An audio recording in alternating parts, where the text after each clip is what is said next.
teu nome, Senhor. Você pode erguer as suas mãos aí onde você está e dizer que você veio aqui por causa desse nome, o nome de Jesus. Ele está nesse lugar. Ele está nesse lugar. É para Ele que você levanta as suas mãos. É para Ele que você dá palavras de glória, de rendição, de amor, de adoração.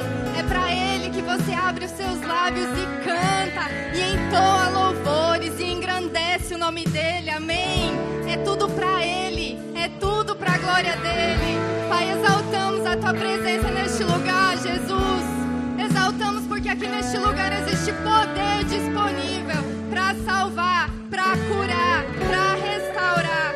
Exaltamos o Teu nome, Pai, porque tudo é através de Ti. Tudo é através de Ti.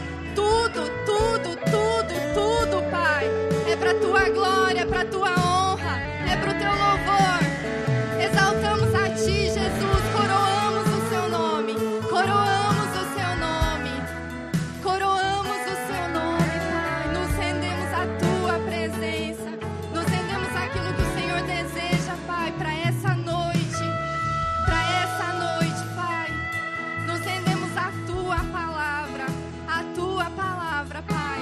E eu creio e declaro, Pai, que assim como lá em Atos, os sinais aconteciam após a pregação da Tua palavra. Sinais acompanharão a fé.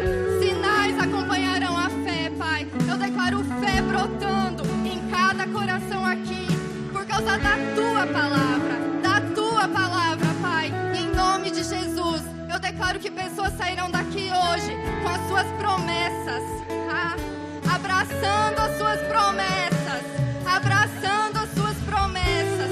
Sairão daqui celebrando aquilo que o Senhor já fez. Em nome de Jesus, em nome de Jesus. Amém. Amém. Amém. Graça e paz, igreja. Amém. Você pode se assentar.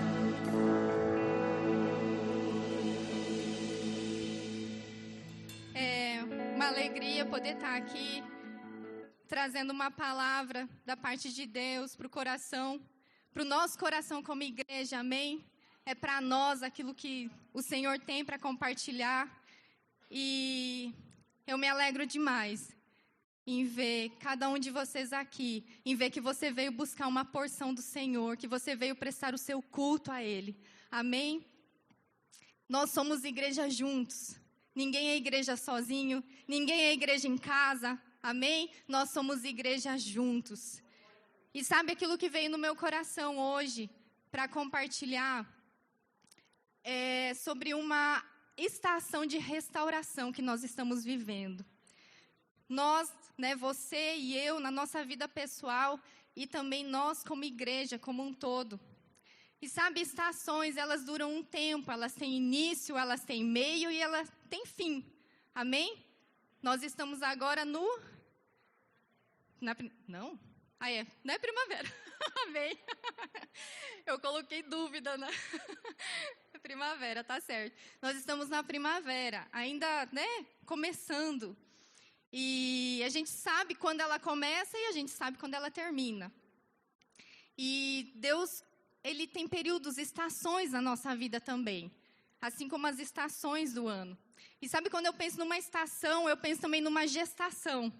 Amém? Quando começa a gestação, você já tem uma previsão de quando essa gestação termina. São períodos de tempo. E quando veio essa palavra de Deus para mim, eu senti muito forte no meu espírito que existem pessoas que conceberam uma palavra da parte de Deus. Sabe, promessas de Deus que vieram sobre a sua vida. Você entendeu aquilo que Deus falou. Você recebeu. Coisas que Deus falou a seu respeito, a respeito do seu futuro, coisas que Deus já compartilhou com você, coisas que você entendeu também pela palavra, que é a vontade de Deus para a sua vida. Amém? Você concebeu.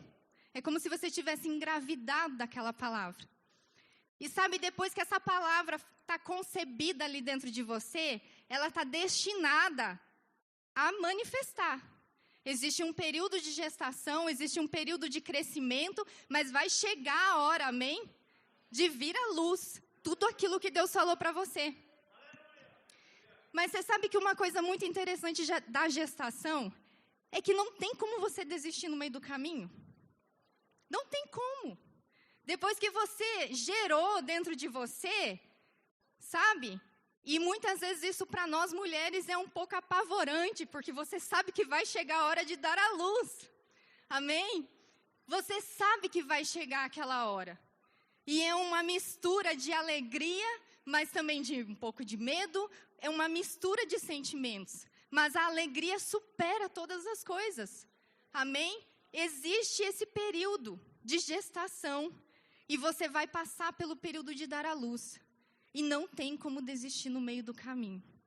Eu lembro que, quando eu estava grávida ainda da Iessa, eu tive 2 experiências, né? A Iessa foi parto normal e o Davi foi cesárea. E quando eu tive a experiência dela, do parto normal, eu ainda bem jovem, eu tinha 21 anos quando ela nasceu, e eu pensava assim, quando chegou a hora das contrações intermináveis, o que eu fui fazer, né? Eu não precisava estar passando por isso. Porque chega uma hora ali, principalmente quem passa pelo parto normal, que a dor é terrível. E eu pensava assim, meu Deus, eu quero ir para casa. Podia ser só um sonho, nada disso está acontecendo, eu só queria voltar para casa. Sabe? E existem pessoas aqui, hoje, que receberam palavras de Deus. E estão querendo voltar para casa, como se nada tivesse acontecido. Sabe, vou ignorar tudo aquilo que Deus falou a meu respeito. Vou fazer de conta que essa semente não está aqui dentro. Eu vou fazer de conta que eu não sei aquilo que Deus está esperando de mim. Eu vou ignorar essa semente que está colocada aqui dentro. E simplesmente vou seguir. Mas sabe que não tem como? Você sabia que se chegar o tempo de uma criança nascer e ela não nascer, ela morre e a mãe morre junto? Existem promessas de Deus na sua vida, esperando para nascer. E você precisa sentir as contrações. Você precisa sentir as contrações para nascer aquilo que Deus tem para a sua vida. Eu lembro que eu optei daí pelo o parto sem dor, que não é sem dor, né? Então, eles colocaram anestesia, mas numa dose muito menor. E eu lembro que chegou um momento assim que o anestesista falou assim para mim, tá doendo muito, mãezinha, porque eu não tinha, minha reação era só me encolher e tremer. E eu não gritava, eu não falava, eu estava ali tremendo e com muita dor. E ele falava assim, tá doendo muito, mãezinha? E eu só chacoalhava a minha cabeça que sim. E ele falou, vou pôr um pouquinho mais de anestesia. E colocou. E muita dor. E chegou um momento que ele falou assim, agora eu não posso mais colocar anestesia. Porque se eu colocar mais anestesia, você não sente a hora de fazer a força para a criança nascer, para o bebê nascer. Então não tem mais como colocar mais anestesia. É o limite. E eu lembro que o médico disse assim para mim, poupa suas forças. Na hora certa você vai fazer força, só quando eu mandar. Poupa suas forças. E tinha um impulso para fazer nascer. Mas eu tinha que segurar para fazer a força só na hora certa. E você sabe que foi 3 vezes nasceu, quando chegou a hora certa. E sabe, muitas vezes nós, o Espírito Santo trouxe isso à minha memória, ministrando que muitas vezes nós estamos vivendo a nossa vida cristã, nós queremos viver o nosso chamado, o nosso propósito, aquilo que Deus te trouxe para fazer aqui nessa terra, mas a gente não quer sentir dor. E a gente quer anestesia, e mais anestesia, porque eu não suporto sentir dor. Sabe, se eu tiver que, como a gente cantou aqui, se eu tiver que entregar tudo para Deus, então já não dá mais. Se eu tiver que renunciar a algo para viver um propósito, então, Deus, sinto muito, deixa quieto, não quero mais. Sabe, coisas que vão nascer na sua vida implicarão em passar pelo processo das contrações para dar à luz. E se você se anestesiar, e quando você procura o significado da anestesia, ela é a mesma coisa que distração. Se você se distrair, se você se ocupar com outras coisas para esquecer e abandonar aquilo que Deus já colocou no seu coração, vai passar o ponto de nascer. Vai passar o ponto de nascer aquilo que Deus tem para a sua vida. O que é que você está fazendo com aquilo que Deus já te falou? Tem que nascer, amém? Tem que nascer. Você está disposto a corresponder às contrações do Espírito? Sabe quando o Espírito Santo te der sinais de algo que está por vir, que está para acontecer, você está disposto a corresponder a isso?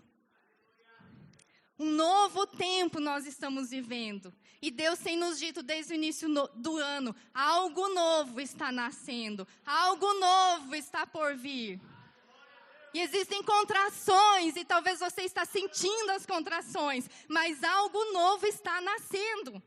Não aborte aquilo que Deus já falou para você. Não aborte seu chamado, não aborte seu propósito, não aborte a promessa de Deus na sua vida.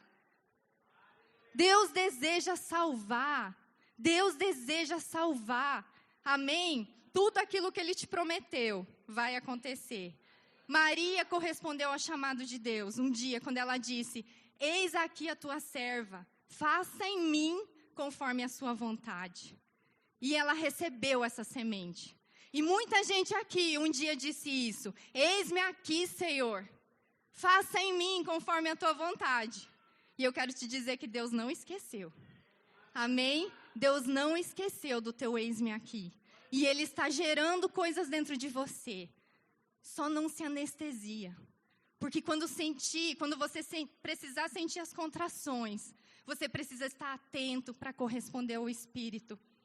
Para dar à luz aquilo que Ele deseja usar você. Amém? Amém. Tem sonhos que Deus gerou.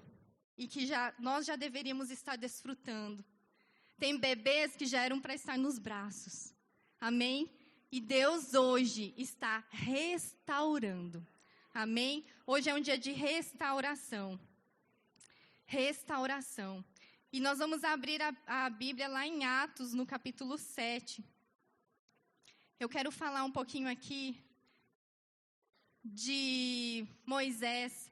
Mas sabe, eu gosto muito aqui em Atos 7, quando Estevão, conta a história de Moisés. Ele faz uma narrativa linda aqui. E nós sabemos, eu vou tirar um pouquinho, trazer um pouquinho do contexto, para que a gente não precise ler tanto. Mas Deus faz uma promessa a Abraão. Deus diz para ele, sai da tua terra. E Estevão vai contando tudo isso ali, para os judeus, relembrando eles. Vocês lembram do nosso antepassado Abraão? Deus disse para ele, sai da tua terra, sai da tua parentela, vai para uma terra que eu te mostrarei, e de ti farei uma grande nação. E Deus começa, Estevão vai contando, ele começa em Abraão, depois Isaac, depois Jacó, José. E quando chega em José, onde o povo de Israel vai parar? No Egito. Lá está o povo de Israel. E onde é que estava a promessa? De ti farei uma grande nação, Abraão. E o povo de Israel servindo como escravo no Egito. E aí, ali em Atos 7, no versículo 17, diz assim: aproximando-se, porém, o tempo da promessa que Deus tinha feito a Abraão, o povo cresceu e se multiplicou no Egito. É interessante nesse versículo que diz assim: estava se aproximando o tempo do cumprimento da promessa. Amém? Se você está atento, já pega no seu espírito. Está se aproximando o tempo do cumprimento da promessa. Aleluia. E aí, diz aqui, o que aconteceu então? Já que estava se aproximando o tempo da promessa, tudo deu certo. E o povo foi abençoado, foi isso? Estava se aproximando o tempo da promessa e Deus rapidamente os tirou de lá. Foi assim? Não. Diz aqui que estava se aproximando o tempo da promessa. E o que aconteceu? Se levantou outro rei, no versículo 18, que não conhecia José. Esse, usando de astúcia, em outra versão diz traiçoeiramente, ele usa então de astúcia contra a linhagem de Israel. Maltratou nossos pais ao ponto de os fazer enjeitar suas crianças, para que não se multiplicassem.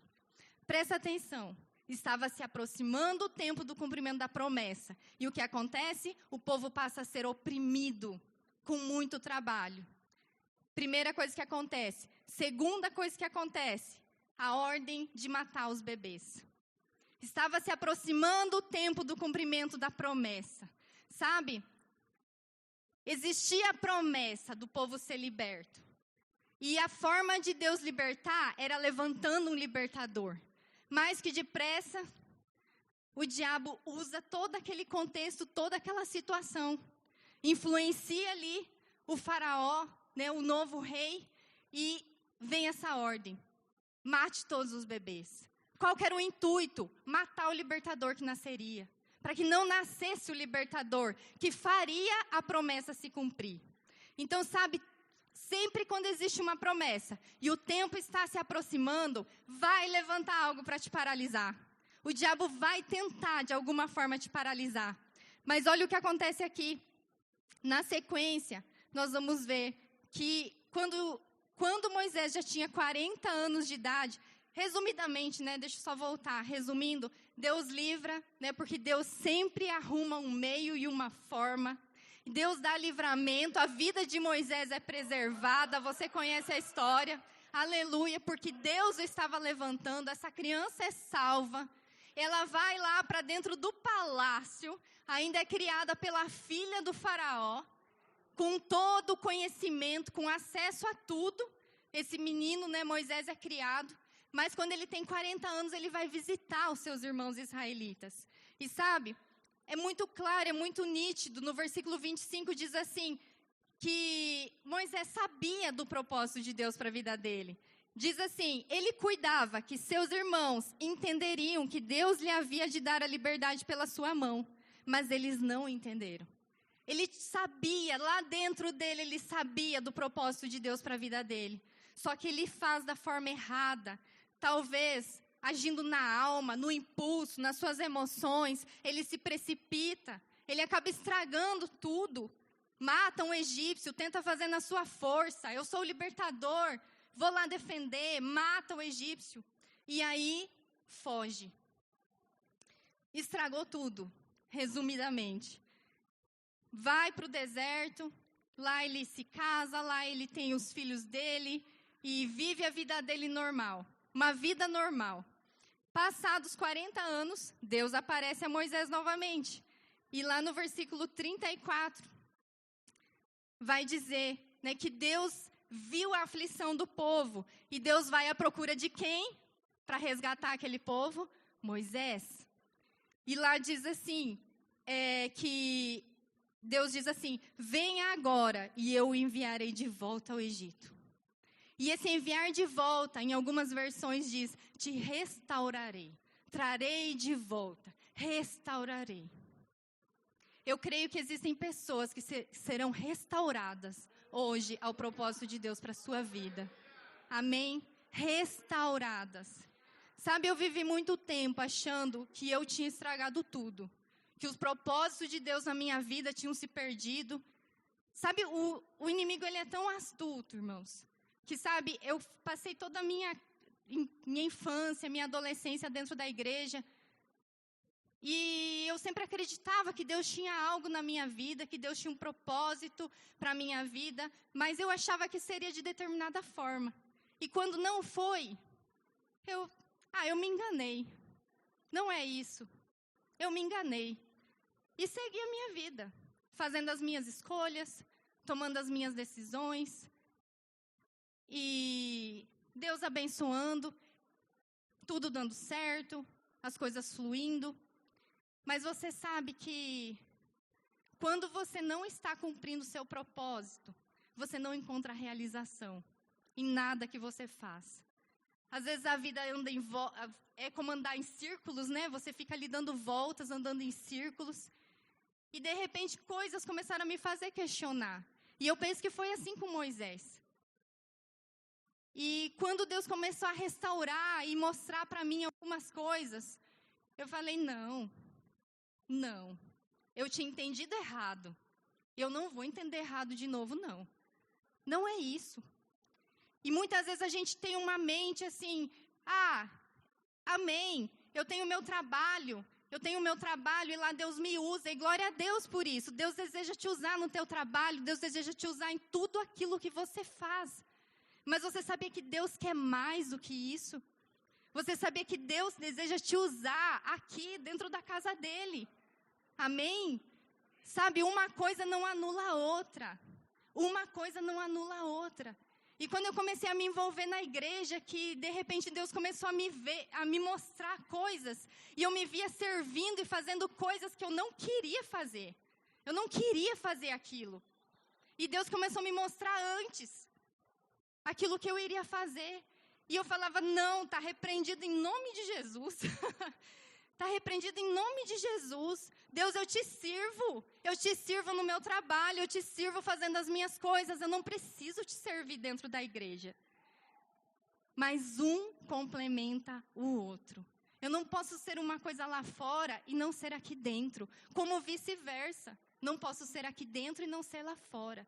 Então nós somos chamados a servir a Deus na nossa profissão, naquilo que nós fazemos, naquilo que nós exercemos, mas também somos chamados para servi-lo aqui, dentro do reino, servindo os nossos irmãos. Amém? E quando Moisés aqui é restaurado ao propósito, quando Deus traz novamente clareza para ele, daquilo que Deus esperava dele, Moisés obedece, Moisés vai, Moisés é restabelecido ao propósito, ao lugar dele. E diz ali na sequência, né, que ele é enviado então pelo próprio Deus. E como ele é tremendamente usado, sinais, prodígios, maravilhas que acontecem ali através de Moisés. Amém? O propósito de Deus para a sua vida vai além de você. Quando Deus restaurou Moisés, ele estava restaurando todo o povo de Israel ao propósito. Ele estava restaurando uma nação para caminhar novamente em direção à promessa. Então Deus está te usando.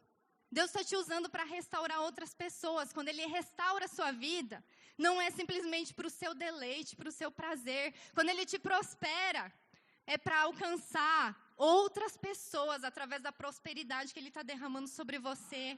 Amém? Ainda que você tenha perdido o tempo, ainda que você se sinta assim como Moisés, eu estraguei tudo, Deus. Eu estraguei tudo. Se um dia você tinha um propósito com a minha vida, já foi, eu perdi esse tempo. Agora já era. Deus está te dizendo hoje, ainda é tempo. E Deus está restaurando todas as coisas. Eu acho incrível na palavra de Deus, que Deus sempre promoveu estações de restauração. Quando a gente vai lá para Deuteronômios, no capítulo 15, a gente não vai ler, mas você pode ler em casa depois. É um capítulo inteiro que fala sobre o ano da remissão. E eu acho tão lindo que desde o Velho Testamento, Deus sempre dava oportunidades para as pessoas de recomeçarem. O ano da remissão era como se fosse o ano sabático. E sabe, nesse ano da remissão, era o ano em que a terra descansava. Não se podia plantar, não se podia arar, preparar a terra para a colheita. Era o ano do descanso da terra. E aquilo que a terra produzia, todos tinham acesso. Não era mais só do dono da propriedade. Então, era um momento que todos tinham acesso àquilo que a terra produzisse naturalmente. Era também um período em que todos aqueles que eram escravos eram libertos. Olha que incrível. Quem que era escravo em Israel? Normalmente era por conta de dívidas. Porque não era da vontade de Deus que o povo, os israelitas fossem escravizados ali. Já dentro do contexto ali, deles como nação. Porém, às vezes por conta de dívidas, alguém se vendia como escravo. Olha, eu não tenho como te pagar, tá? Não tenho como te pagar, então eu vou trabalhar para você. E muitas vezes era a melhor opção para a pessoa, diante da crise financeira que ela estava vivendo. Era mais uma forma de um contrato de trabalho do que a escravidão que a gente conhece. E Deus ali instituiu que a cada 7 anos, existiria o ano da remissão. Então, se você tinha ali alguém que te devia, que estava trabalhando para você, esse era o ano do perdão de dívidas. Olha que incrível. Perdão de dívidas, o ano sabático. Também era o ano em que, então, escravos eram libertos e tudo era perdoado. Amém? o ano do perdão. O jubileu, que acontecia então a cada 50 anos, também envolvia a restituição de terras. Então, se você vendeu uma terra porque você estava em crise financeira, ali, quando chegava o jubileu, essa terra voltava ao dono. Os bens, as posses, tudo voltava ao dono. Aqui, nós vemos claramente que já, tudo isso apontava para a redenção que viria. Porque quando Jesus veio, Ele te remiu, amém? Ele perdoou as tuas dívidas. Ele te deu uma oportunidade de recomeçar. Ele te deu uma oportunidade de rasgar aquela dívida, aquele escrito de dívida que havia contra mim, contra você, e começar zerado novamente. Amém?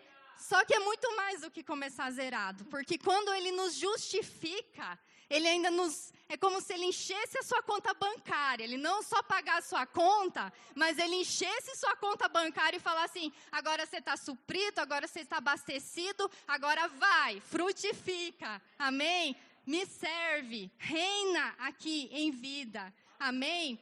Isso era a remissão, já apontando para essa redenção que nós viveríamos. E é interessante que ali em Deuteronômios 15, se você vê, Deus fala assim, se por acaso você vê que, poxa, está faltando 2 anos para o ano sabático, para o ano da remissão, eu vou comprar um escravo. Será que vale a pena? Será que não vale? Porque daqui 2, 3 anos eu já vou ter que dar liberdade para ele. Diz bem assim lá, não deixe esse mau pensamento entrar na sua mente. Lembre-se que um dia você foi escravo no Egito. E ainda diz assim, quando você libertar o seu escravo, não faça ele sair sem nada. Abasteça ele. Dê a ele bens, dê a ele suprimento. Não deixe ele sair de mãos vazias. Amém? Jesus fez isso comigo e com você. Ninguém saiu de mãos vazias. Quando Ele te liberta, Ele ainda te supre. E Ele pede aqui que nós também façamos o mesmo.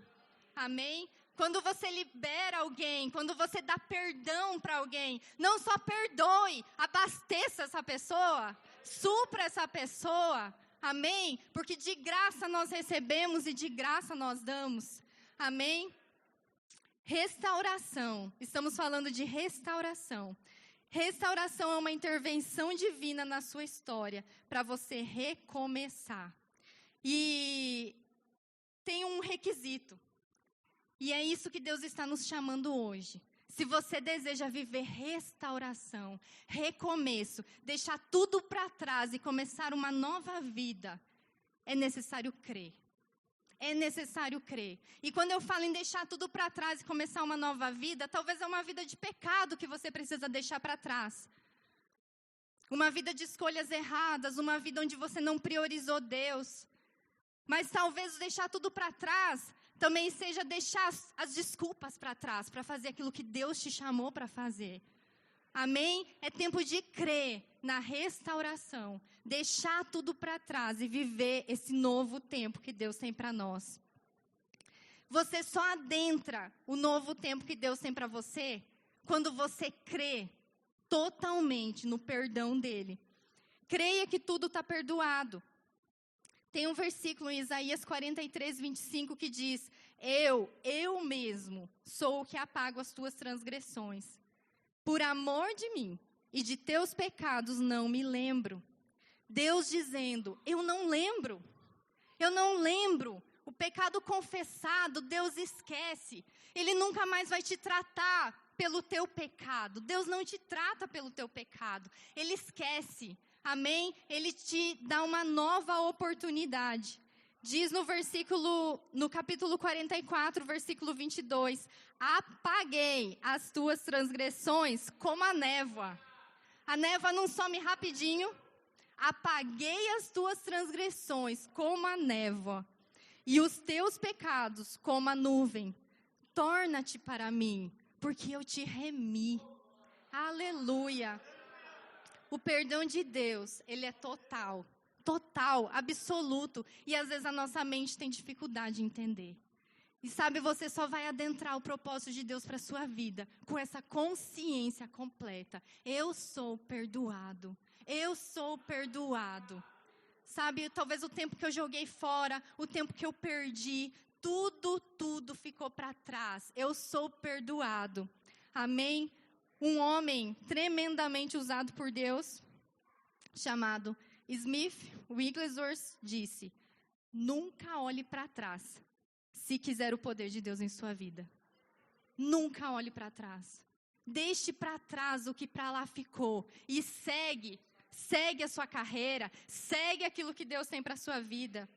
Deus elimina da memória dele os nossos pecados para que ele possa nos abençoar como ele deseja. Ele elimina da memória dele, porque quando ele olha para mim e para você, ele vê Cristo, ele vê o Filho perfeito, porque Jesus se colocou entre você e Deus.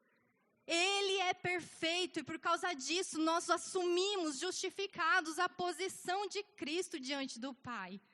Aleluia, você não precisa fazer nada para ser aceito.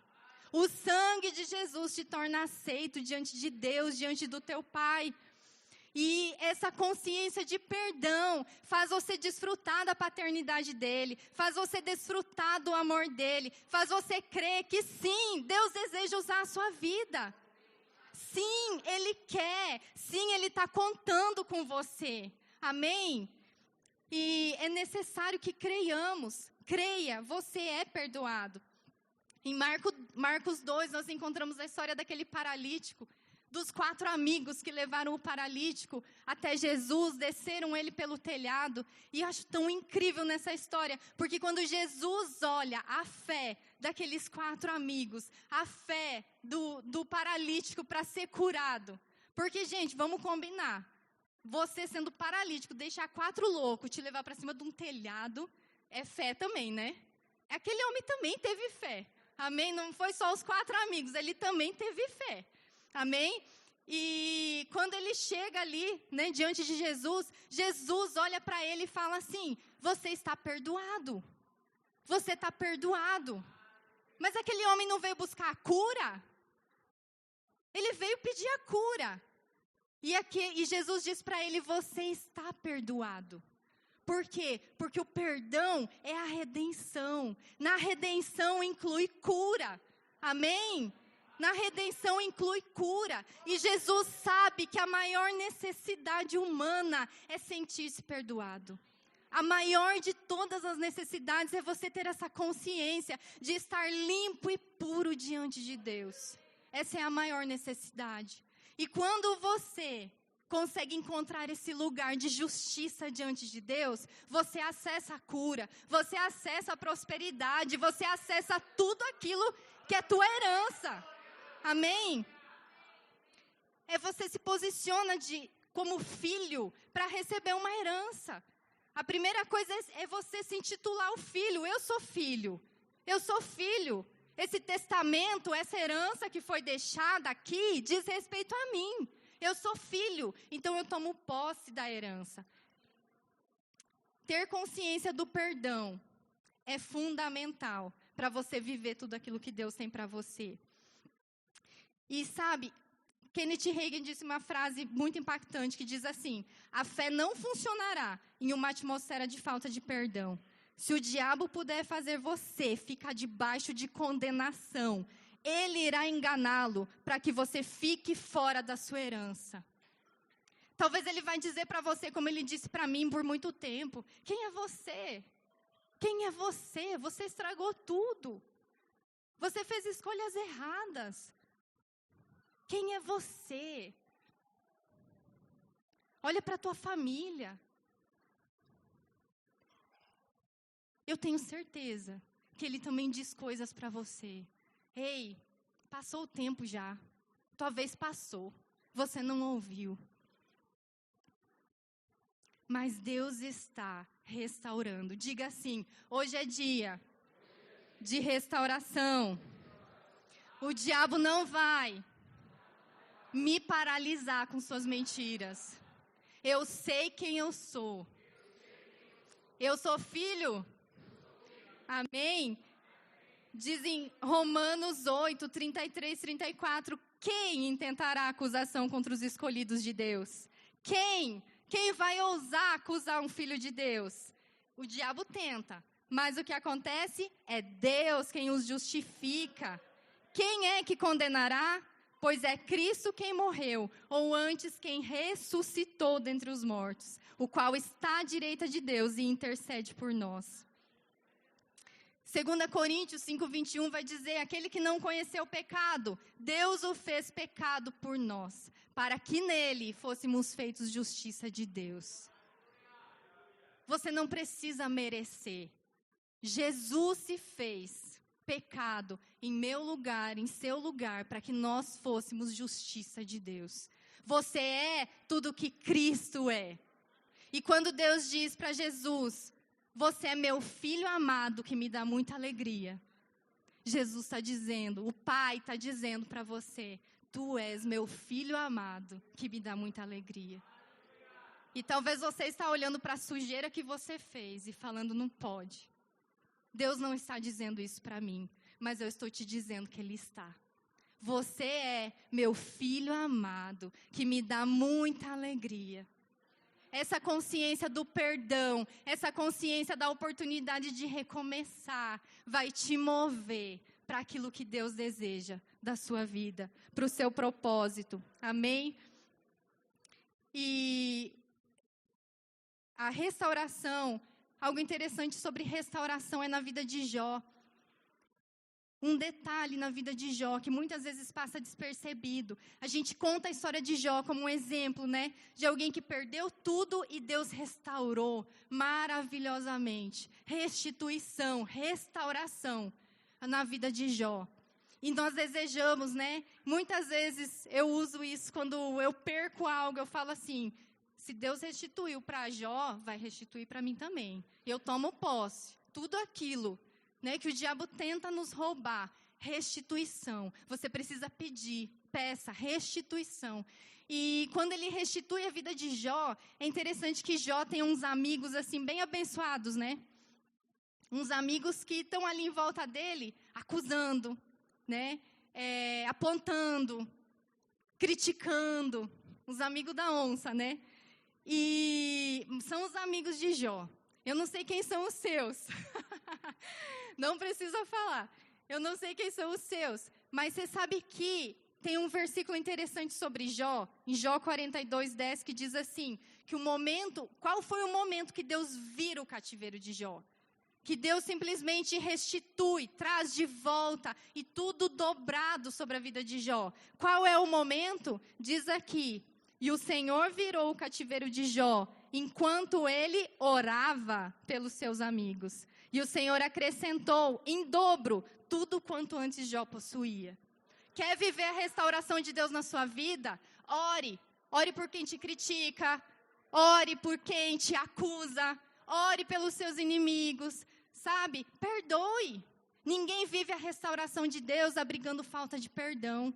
Assim como nós precisamos ter essa consciência do perdão de Deus nas nossas vidas, nós só vivemos a restauração quando nós também liberamos perdão. Amém? Assim como a palavra de Deus diz que assim como nós perdoamos, Deus nos perdoa. E talvez você pense assim, mas eu não tenho nada contra ninguém, eu não tenho ninguém para pedir perdão ou para perdoar, tá tudo certo. Só que no mesmo texto ali de Mateus 7, vai dizer, não julgue para não ser julgado. Então, às vezes, nós não temos ofensas, amarguras guardadas, mas nós somos críticos demais. Nós criticamos, nós julgamos. Tudo a gente tem que dar uma opinião e dizer, se fosse eu não faria desse jeito. Porque olha o que fulana está fazendo. Porque olha, se eu fosse o líder, né? Eu faria diferente. Sabe, Deus não nos chamou para isso. Deus não nos chamou para julgar. Deus não nos chamou para criticar. Deus nos chamou para orar. Amém? Ore, ore. Às vezes tem coisas travadas na tua vida. Talvez tem coisas paralisadas na tua vida. E você pensa, mas eu não tenho perdão para liberar para ninguém. Mas você é crítico. Você julga, você aponta, você critica tudo e todos. Paralisia. A tua fé não consegue produzir e te levar para alcançar o seu propósito. Amém? E eu quero citar aqui rapidamente, eu vou deixar uma indicação para vocês. Eu assisti uma ministração. Quem aqui já fez o rema? Levanta a mão, quero ver. Quem aqui já fez o rema? Oh, glória a Deus, aleluia. Agora fica com a mão levantada só quem é alumni, que eu quero ver quem é alumni. Amém. Tem bem menos mãos. Eu quero te incentivar a ser alumni. Gente, ali você desfruta de uma mesa tão farta, tão rica. É maravilhoso as ministrações que você encontra ali, sendo um alumni. E tem uma ministração ali poderosa do pastor Scott Webb, que se chama Compreendendo os Tempos e as Estações. Eu não tive tempo aqui de falar sobre o que ele fala na ministração dele. Então, eu quero que você, que é alumni, vai lá assistir essa ministração do Scott Webb. Mas eu quero citar só que ele recebeu, e no início desse ano, ele entregou uma palavra na Verbo da Vida em Recife, que eu achei incrível, porque ele disse assim, que Deus mostrou para ele, em outono do ano anterior, que 2025 seria um ano da restauração sobre a igreja no Brasil. Restauração. Ele deu uma palavra poderosa lá no Verbo lá de Recife, falando sobre isso. Sobre esse tempo de restauração. E ele diz que tempos de restauração, eles duram um período. Mas que 2025 seria como se fosse um ápice desse tempo de restauração. E quais são 3 áreas que ele diz que Deus deseja e nós vamos ver em 2025 a restauração? Primeiro, na saúde. Então, tudo aquilo que tem sido roubado da igreja, Deus deseja restaurar. E se Deus deseja restaurar, essa deve ser a minha e a sua preocupação também. Nosso desejo também, de ver restaurado. Então, na área da saúde, ele diz assim, Jesus está voltando e Jesus volta para uma igreja gloriosa. Jesus não volta para uma igreja que está mancando, que está aleijada, que está enferma, que está quebrada, que está falida. Jesus volta para uma igreja gloriosa. E é nosso papel se levantar como essa igreja gloriosa, triunfante e acelerar a vinda de Cristo. Porque a maioria das promessas para a vinda de Jesus feitas para Israel já se cumpriram. Mas e as promessas feitas para nós como igreja, que ainda faltam se cumprir? E ele diz que a área da saúde é uma das áreas que Deus vai restaurar. Que nós veremos ondas, um mover de cura tão grande acontecendo sobre a igreja. E eles têm vivido já coisas extraordinárias. E ele conta ali na ministração, sabe, de paralíticos se levantando, de coisas grandes e maravilhosas acontecendo. E não só restauração de doenças. Ele diz assim, tem coisas que não são doença, como, por exemplo, sequelas de um derrame, como uma criança que nasce com uma má formação, com uma síndrome. Até isso Deus quer curar. E nós veremos testemunhos assim sobre a igreja. Quem aqui crê? Amém? Amém. Essas são as boas novas que precisam estar na nossa boca, nos nossos lábios. É essa a palavra que vai alcançar o seu vizinho, a pessoa que está sofrendo perto de você, que Deus faz, que Deus pode, que aquilo que Deus fez lá atrás, Ele continua fazendo, amém? Restauração dos dons de curar sobre a igreja, sabe, não que eles não existem, mas vai vir com uma frequência maior, com uma quantidade maior no nosso meio, amém?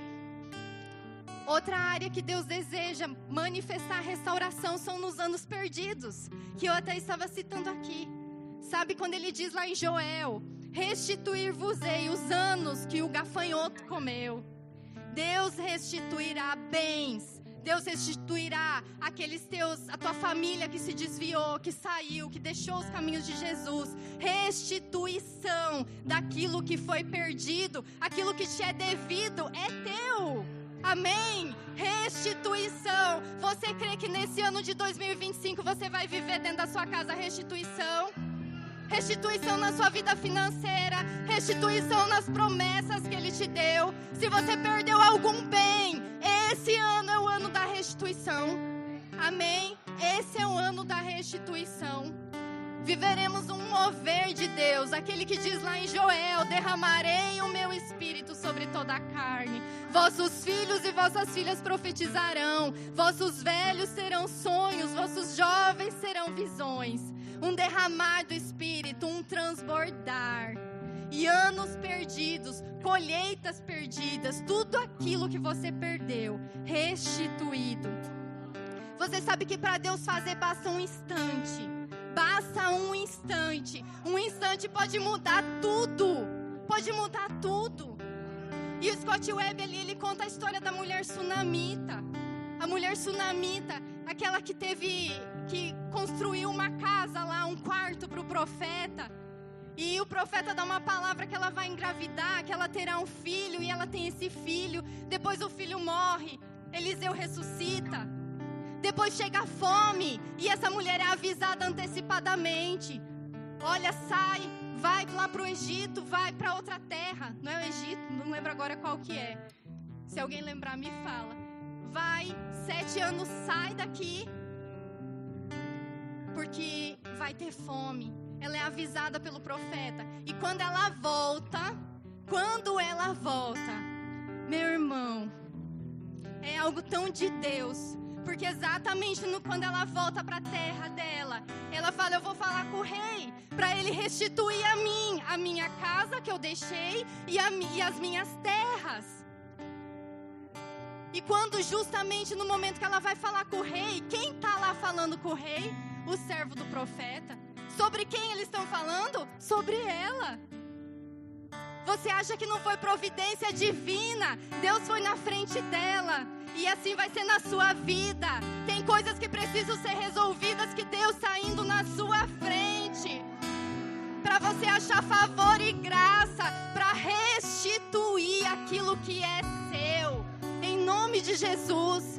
Deus está levantando uma igreja forte, uma igreja gloriosa, uma igreja que não tem falta de nada, que anda suprida e abastecida.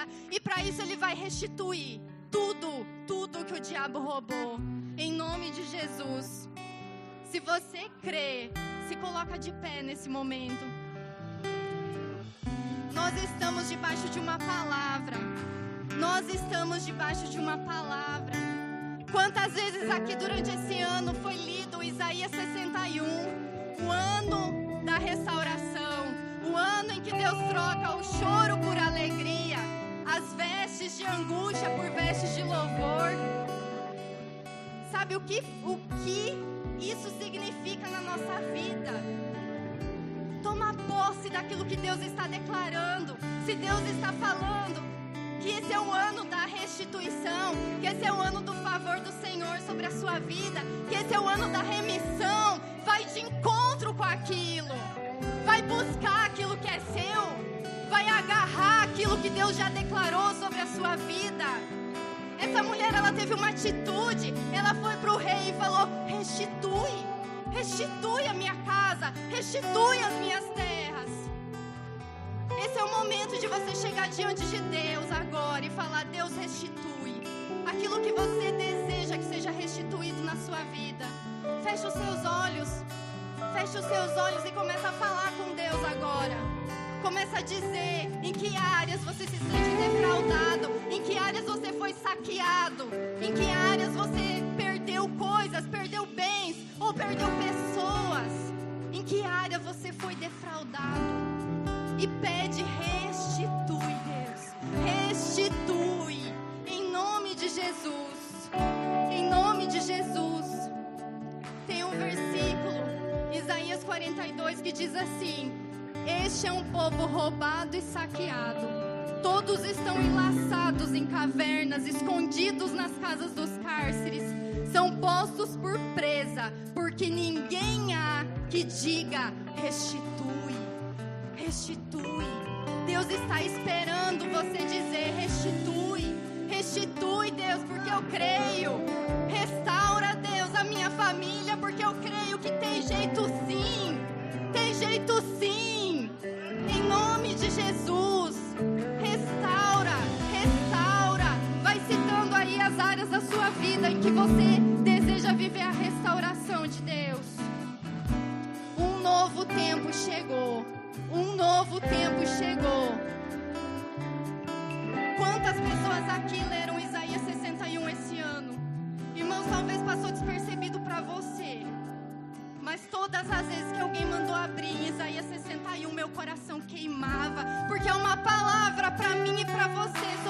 como igreja, quando Deus colocou no coração do pastor o ano da restauração, o ano do favor do Senhor, esse um novo tempo chegou. É porque de fato ele chegou. Mas se você não agarrar, se você não sentir as contrações e fizer nascer, você não vai viver. Agarra tudo aquilo que Deus falou. Jesus lá diz em Isaías 61 que Ele é capaz de mudar o cativeiro, de dar liberdade a quem está preso. Ele restaura a alegria, Ele restaura a vida, Ele restaura a saúde, Ele restaura cidades e gerações, Ele restaura terras e herança, Ele restaura uma descendência abençoada servindo ao Senhor, amém? Ele restaura a sua vida para glorificar o nome dEle, amém? Quando vai acontecer? Quando você sai do nível do natural. Sai do natural, sai do natural. Talvez você diga, mas eu estou dizendo tantas coisas, eu estou declarando, por que eu ainda não experimentei? Sai do natural, irmão. Às vezes Deus vai te dar comandos que vai fugir da sua mente irracional. Faça, obedeça. Sai do natural. Sai do natural para viver aquilo que Deus tem para você. Deus precisa que você creia. E Ele pode fazer todas as coisas.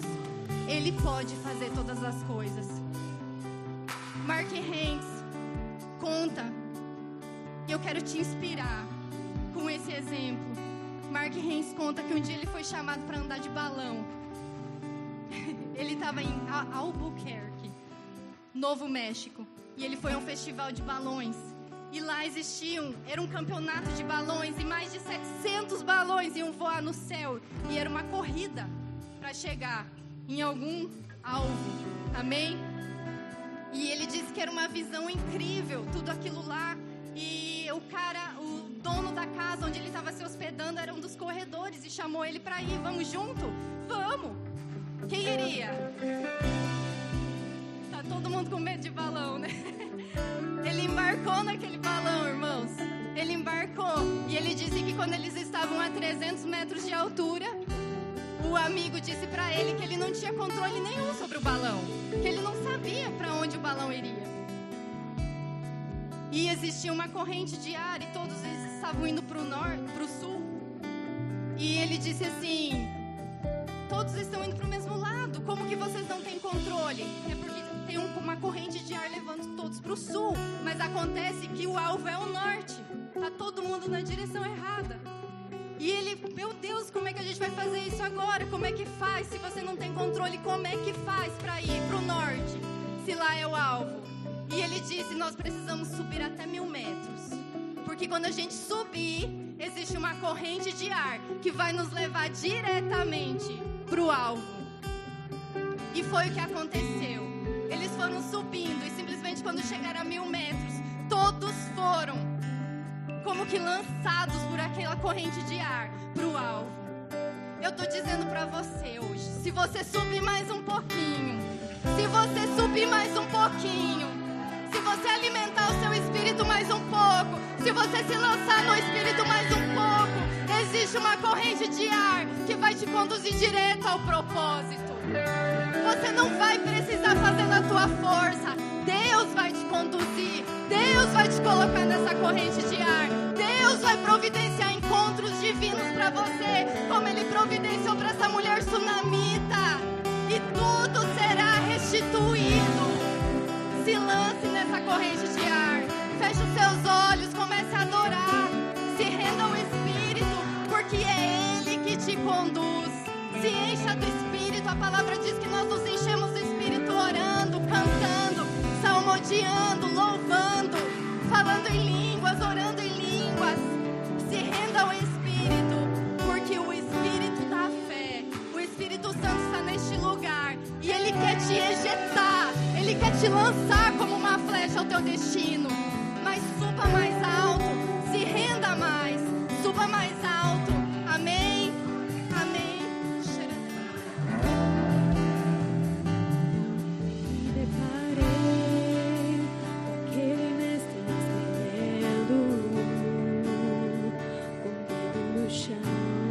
Ouvindo os fariseus ali podes falar que a lei de Moisés me condenava por meus erros, mas nenhuma pedra ele pegou pra mim apedrejar. Eu só tinha os meus pecados pra lhe oferecer, mas mesmo assim me amou, mas mesmo assim me amou. Com uma frase, atire a pedra, quem nunca pecou, ele me perdoou, ele me perdoou. Sua irresistível graça me alcançou. Quem é esse que era sem pecado e não me condenou? No lugar da morte, vida me ofertou.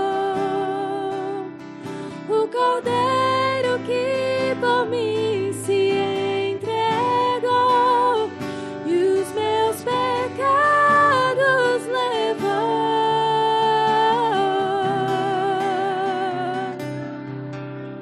Aleluia.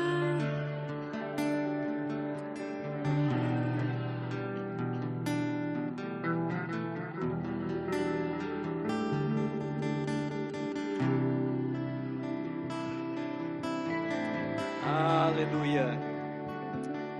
Obrigado, Pai. Obrigado, Pai. Obrigado, Pai. Obrigado, Pai. Que momento precioso, Pai. Obrigado, Pai, pelo privilégio de estarmos em comunhão contigo, Pai. Estarmos juntos como igreja, como corpo de Cristo, Pai. Obrigado, Pai. Obrigado, Jesus. Aleluia. Vamos ainda em pé. Continue nesse espírito, nesse mesmo espírito, nessa mesma devoção. Vamos agora compartilhar a ceia. Eu gostaria de convidar os nossos diáconos a virem aqui. Aleluia. Obrigado, Pai. Obrigado pelo seu amor. Obrigado, Pai, porque o Senhor é bom conosco. Obrigado porque nós somos redimidos, nós somos resgatados, nós fomos salvos, nós somos transportados de um lugar de escuridão, Pai, para um lugar onde há luz. Obrigado, Pai. Nós não merecíamos, mas Ele foi condenado em nosso lugar.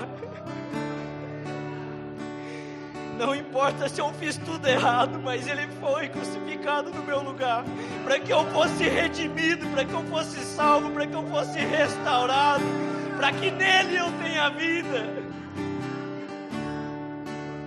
Aleluia. Lá em 1 Coríntios 11, 23 até o 26 diz assim: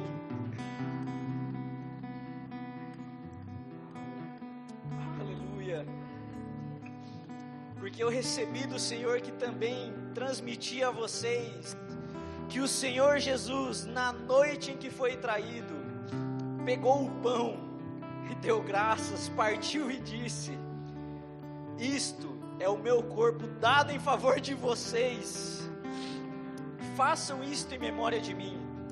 Da mesma forma, depois de ter comido o pão, ele pegou o cálice e disse: este cálice é a aliança no meu sangue, façam isso sempre que o beberem em memória de mim, porque sempre que comerem deste pão e beberem deste cálice, vocês anunciam a morte do Senhor até que Ele venha, porque sempre que vocês comerem deste pão e beberem deste cálice, vocês anunciam a morte do Senhor até que Ele venha.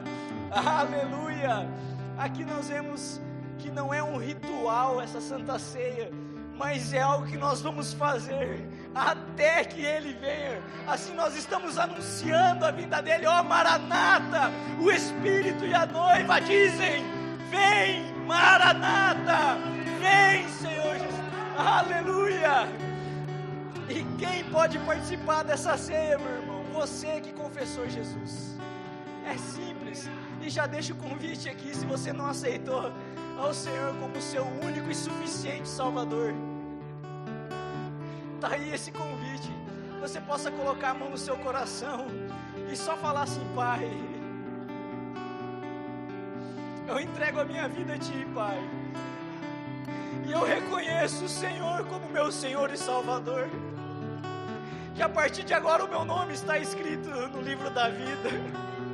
Você é o meu Senhor, você é quem me resgatou. Eu não merecia estar lá na cruz, mas o Senhor me resgatou, o Senhor me salvou, o Senhor me curou, o Senhor me libertou, e é a Ti que eu dou a minha vida.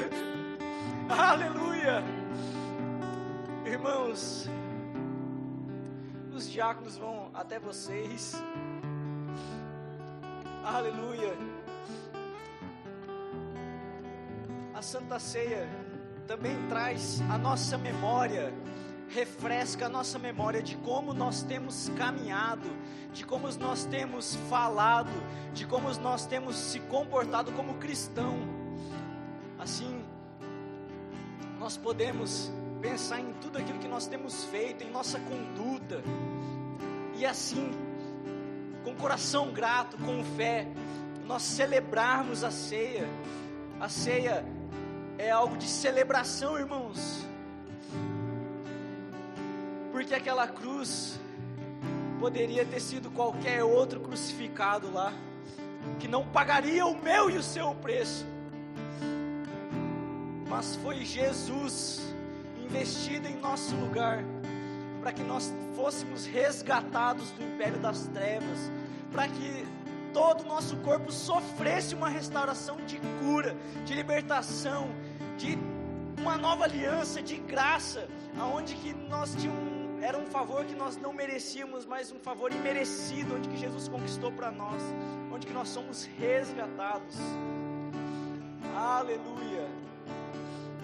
Santo, santo, santo, Pai, nós te louvamos, Pai.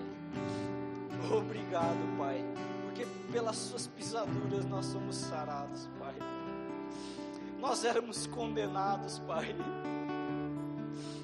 Nós éramos condenados, o Senhor foi julgado, Pai, em nosso lugar, para que nós tenhamos vida em Ti. Aleluia. Isso é um momento de comunhão, irmãos. Nós vemos que nós estamos entre família, que nós estamos inseridos em um corpo, que nós temos um cabeça, que nós estamos juntos em unidade, que nós estamos andando em amor, que nós estamos carregando o caráter, que nós estamos sendo moldados à imagem e semelhança de Cristo. Aleluia. Você no seu lugar, você pode render graças, você pode colocar o seu coração em ordem, você pode abraçar o seu irmão, você pode orar com o seu irmão. Você não está amarrado à sua cadeira, irmão. Não tem ninguém tapando a sua boca, irmão. Santo, santo, santo é o Senhor, Pai. Nós te agradecemos, Pai. O Senhor é bom em todo tempo. O Senhor é bom em todo tempo. O Senhor nos redimiu com o seu amor.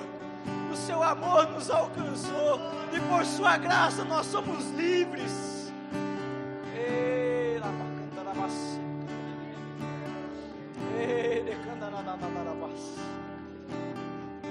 Santo, santo, santo, santo, santo é o seu nome.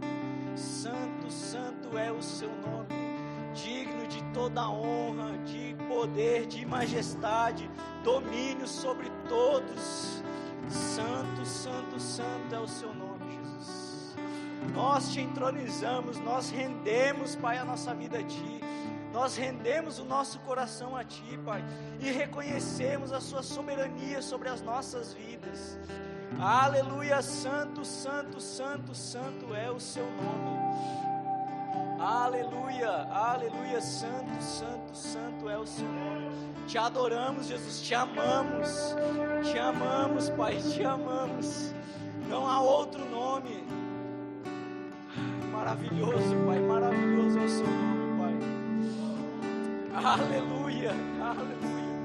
Santo, santo, Pai, nós somos perdoados, nós somos resgatados. Nós fomos amados, nós somos justificados. Santo, santo, santo é o seu nome. É com gratidão, Pai, que nós estamos rendidos, Pai, nós estamos unidos como corpo de Cristo para celebrar que não teve nada que segurou a cruz, não teve morte, não teve diabo, não teve nada, porque foi passado, ao terceiro dia você ressuscitou. Ei!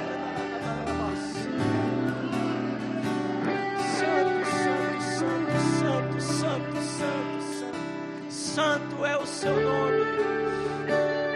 Aleluia, aleluia. Ah, papai, nós te agradecemos por esse pão,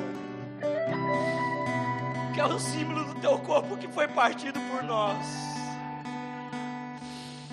O castigo que nos traz a paz estava sobre ti, e pelas suas pisaduras nós somos sarados. E nessa hora nós lembramos, Pai, do teu sacrifício, do teu amor, que foi entregue na cruz, Pai, em prol de muito, em prol de nós pecadores, Pai, e renovados em fé, fortalecidos no Espírito, e conscientes de que nós somos reconciliados contigo, Pai. Assim, comamos do pão, em nome de Jesus.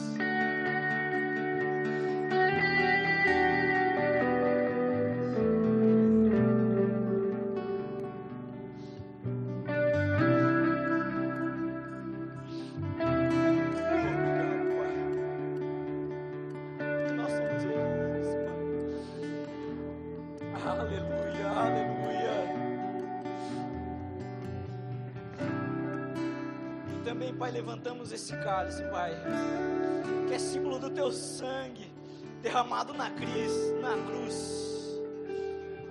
como está escrito lá em Mateus 26, e tomou o cálice e deu graças dizendo: bebei dele todos, porque isto é o meu sangue, o sangue da nova aliança derramado em favor de muitos para a remissão dos pecados. Nós te agradecemos, Pai, pelo sangue que nos purifica, que nos cobre, que nos deu acesso ao Pai, que nós somos libertos, justificados, o sangue da nova aliança, de graça, de perdão, que ao beber desse cálice, sejamos lembrados da cruz, da vitória sobre o pecado e da vida eterna que nós temos em Ti. Aleluia! Bebamos, em nome de Jesus.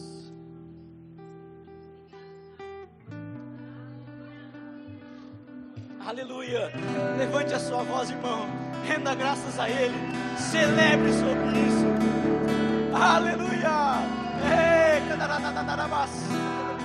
santo, santo, santo, santo, santo, Pai.